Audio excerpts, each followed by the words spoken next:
impact on another in a negative way. So we used that in CSIRO to try and work out what can we do as an organisation. We've got a fixed budget, and we realise that we're here to do something important. So with all this information, we've sort of asked ourselves, what can we do? So what we've done is come up with identifying what we think are the 6 challenges for Australia. And we think we need to have sustainable energy and resources. We realise we need to have a secure Australia and region, and that's not just with defence but also biosecurity. We need to make sure we're set up for future industries, and I'll explain why that's in a different colour in a minute. We need to have resilient and valuable environments. We need to have food security and quality. We need to, there's some number that's saying we need to increase food production by 70% if we're going to be able to feed the country, the nation, the world, if we are seeing their population growing at the rate it is. And then we also, of course, want to have health and well-being.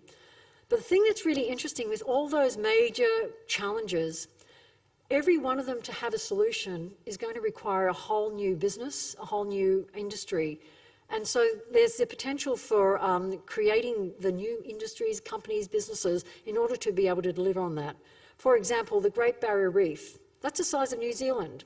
So if we're going to be having more sensors to be able to measure what's going on, if we're going to have, say, a rollout of some new coral reefs or coral material that is, and biomaterials which can live in slightly warmer water, which they're looking at as an option for maintaining the Great Barrier Reef, then someone's got to make that, someone's got to deliver it, someone's got to maintain it. And so that's a whole new growth opportunity, a whole new business opportunity, which means that it turns on our head the whole way we're looking at these problems, not as just a drain on our expenses and government, please pay up, but also the potential of turning it on its head and creating new opportunities.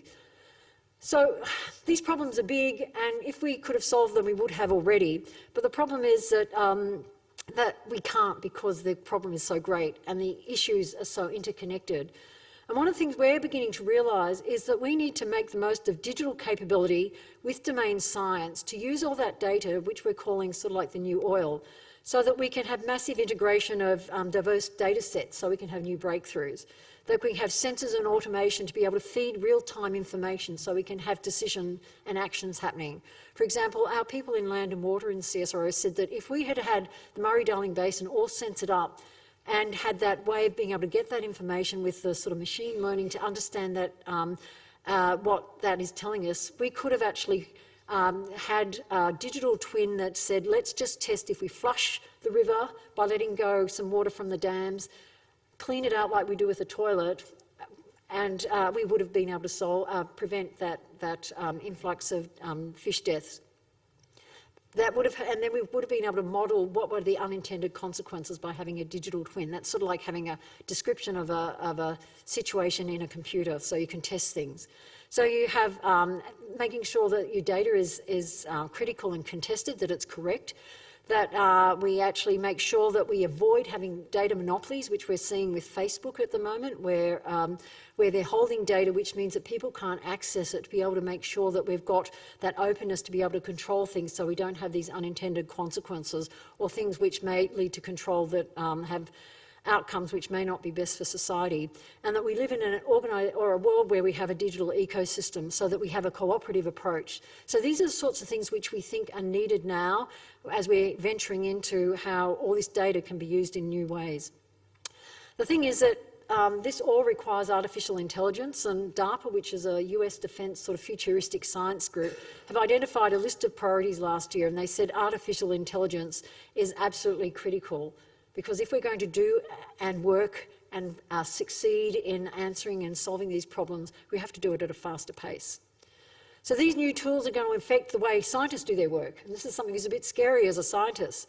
So instead of doing animal testing, we actually think we can do organs on chips in the future and have genome foundries that can culture tissues, so that animal testing will be probably a thing of the past. Instead of going into the lab and doing chemical experiments, we'll be able to do chemical experiments in computers, so it will improve the health and well-being of our staff, because chemical experiments are actually quite dangerous, as well as being a lot cheaper. We'll be able to get visualisation of data sets in ways which allows us to have data engaging with our brains in ways that we can see information in different ways. We'll be able to have all those sensors in the field, so instead of people going out and doing field tests every 6 months, then taking 18 months to analyse the data, and then by the time they've got the information, it's out of date, we'll be able to do that in real time and hopefully get to a point where we have that real-time solution. But to do that also requires incredible computing power. And so the CSIRO looks after the Pawsey computer, which is based in Western Australia. We're going to be seeing that happening more and more. That ubiquitous infrastructure is something we need to make sure is accessible. We're looking at what new science needs to be done in artificial intelligence and machine learning, and so we've developed a future, that FSP means Future Science Platform, looking at how to have the data platforms, how to make sure we can extract the features that are necessary to make decisions, how to develop models around them so that we can make those decisions, and how we can have data-driven learning. And with that, we need to make sure we've got the ethics, the responsible research, the robustness and causality and explainability so that you and everyone in the general public and the community can feel trusted. Okay, so CSIRO's purpose. So with all that background, our purpose is to solve these greatest challenges. And what we're doing at the moment is trying to understand how we fit into the whole science sector so that we can see things from where the idea is created and it's pulled all the way through to use.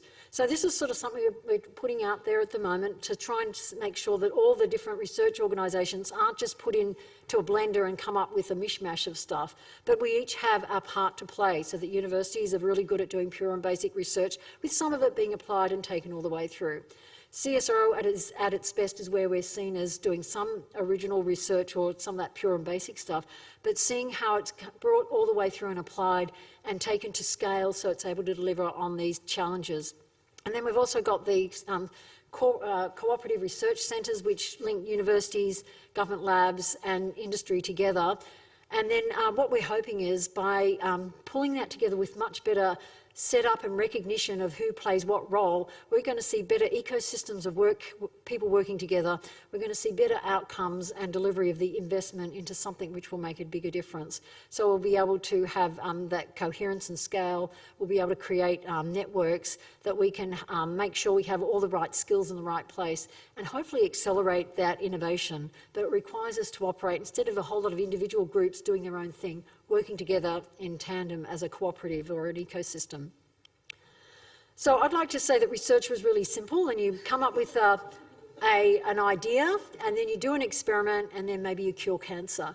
But this is actually the genealogy which Bob Frater, who was one of our very senior people in CSIRO some years ago, he's in his 80s now and a very dear person to CSIRO, he actually put this together trying to track the history or genealogy of the invention of Wi-Fi, to just get across the idea that it's really complex, so that it really requires us to think deeply about how we invest our energies, because it's not as though it's easy to predict which way to go. Those white boxes are the training of the people, and then there's different things along the way where there's pulling information from different places and finally coming up with Wi-Fi.